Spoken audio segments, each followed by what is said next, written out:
Hi everyone, it's Jessica. Welcome back to my sewing space.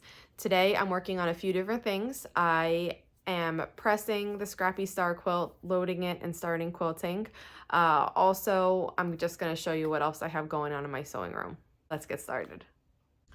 I have my Scrappy Stars quilt top here and I'm just pressing it. Now, I pressed all the stars uncharacteristically before I put them in the quilt top. Typically, this is the first time I'm pressing my blocks. I wait till I get them into the quilt top.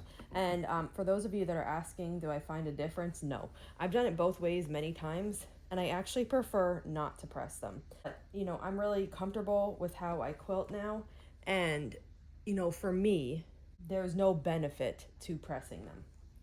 And I would even venture to say if you're struggling with pressing, and you're trying to do everything right and you're pressing and your blocks are just not coming out right, they're warping or just they're not looking right, try not pressing. People revolt against that idea. They, think I'm telling them the wrong thing. But honestly, not pressing, it does wonders. So, at the same time that I'm pressing here, I'm going to be removing threads. Now, I'm not so much concerned about this white on this dark. I'll take these loose ones off, but I'm not going to go crazy about that because that won't show up. What will show up though are if I had, can you see this block? No, this block's down too far, but I had this piece of red like that will show up. That will show up through the quilt top because when we lay this on the batting, if that little thread was here, we would be able to see it through this piece. So that is what I'm making sure that is not. There's a tiny, tiny one here that I'll cut. All of these little loose ones that have the potential to go onto my block, this blue one, and I'm just cutting these off. I have my scissors and I usually do this as I press, so then I don't have to go back through it. I used to just press and then go back through and cut the threads, but it's kind of easier to just do it all at once. And I just keep my little scissors here and just do this as I go. I press an area, I snip the threads, and then I just repeat. And once I do a row, then I just lift it up and I'll work on the next row. And this quilt, since it's so big, I have to do it in sections. So I think I can right now I can press 4 stars in a row at a time. And there's 9. So I'll have to do 3 passes of pressing. And it's going to take some time, but pressing it right now will ensure a really flat quilt top, which will in turn help me get a really flat quilt when I'm quilting it. And I often get asked, how much do you have to trim from the back? So take a look at these 2 blocks. They have been pressed, but not trimmed. And I'm going to trim them, and then I'll show you what they look like after. And here is the after of what I trimmed. Again, I don't really worry too much about white on white. If they're completely loose, I'll take them. But if you look close, this is not completely loose, it's hooked. And you have to be careful with how much you pull because every time you pull it off, you fray an edge. And you don't want to fray too much of the seam allowance. So again, if they're completely loose, I'll take them. But otherwise, I only cut and take the dark on the light. So this is what these 2 blocks look like now after I trim the threads. I chose my backing, which is a woven.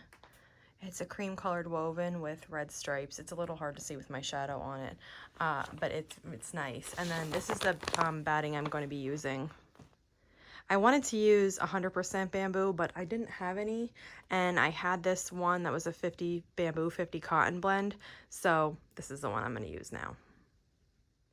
I did want to show you that quilt batting does have a right and a wrong side. So this side that I have up is the top, and this side here is the back.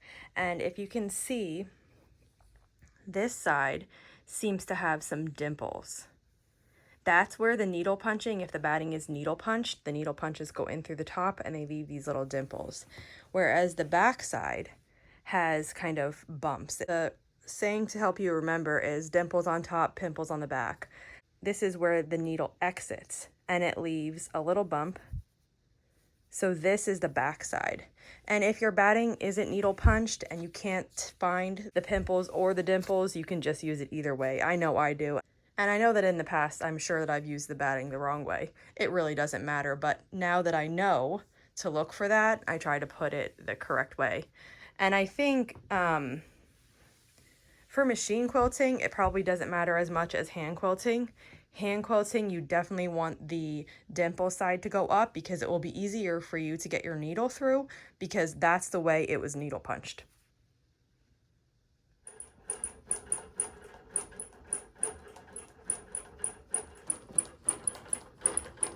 I set my long arm up and I started quilting.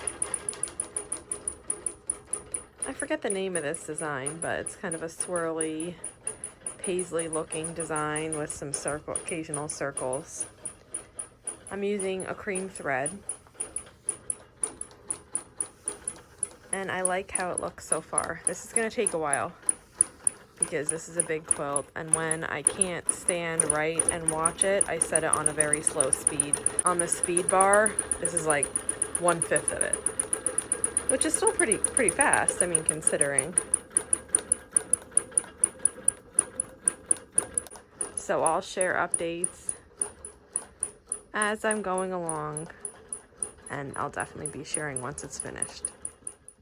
After I finish a big project like this star project, I usually need like, you know, the rest of the day to let my mind decompress and figure out where I'm going to go next, what project I'm going to work on.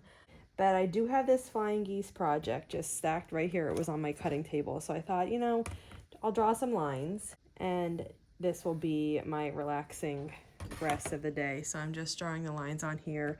I'm using the method I did in the 4 at a time geese video. I'll link that below if you missed it. And I'm just gonna take it slow today. Basically, I worked like so hard and fast on the Scrappy Star quilt. I always just feel like my mind is still in a fluster. Before I can dive into another project like that, I just need like, you know, a couple hours to let my mind settle. So this is pretty mindless, and I'll do this. And I do have one more thing that I want to show you. If you remember the sailboat quilt, I wanted to get it finished for Labor Day weekend. I didn't get it finished all the way. I finished the quilt top, the quilting, but the binding is what's been holding me up. So I have a hard time with binding. I actually enjoy doing it once I sit down and do it, but actually like stopping my work at the sewing machine and sitting down to do it is a big struggle for me because I always just want to be sewing something and not sitting. But I have, let's see, I got one side of it done. So I'm hoping to finish this week if I can. And then I'll show you this whole quilt. I did have some issues with this, and I actually didn't realize until I took it off the long arm and I started the binding. When I sewed the binding onto the front, I kind of saw it, and I have a bunch of spots where my long arm skip stitches, and this is the first time I'm ever having an issue with skip stitches. So of all the other quilts I've done, it's never skipped one stitch, so I wasn't really on the lookout for it. And now I've taken it off the long arm and I'm having to figure out what I'm going to do with those spots. Here's one. Let me show you what it looks like. Can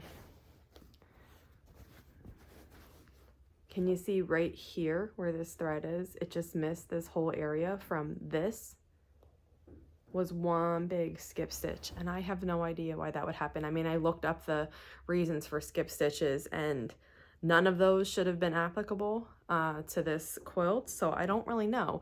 I'm trying to decide what to do. At first I thought maybe I would like hand stitch that design in, like hand quilt that little skip bit, and then I'm like, well, why don't I just machine quilt it? So I think that's what I'm gonna do. I'm just going to use a water soluble marker and just draw where the design should have been, and then take this to my domestic machine, just sew that little bit and fix it. But if you've had this happen before and you've done something, let me know. Just we'll compare notes. But So I'll go over this quilt more in detail, and I'll let you know what I decide to do with this. There's a bunch of them. There's like 5 or 6. And now as I'm quilting this Scrappy Stars quilt, I'm like checking every pass before I take it off to make sure there's no skip stitches, because if I knew that ahead of time, I could have fixed it when it was on the long arm. I just didn't even think to look because I've never had that issue. So hopefully I won't have that happen again, but if I do, hopefully I'll just catch it while it's on the long arm, because it's going to be a lot easier to fix it. But I still think this is doable. So thanks for joining me, and I'll see you back here soon.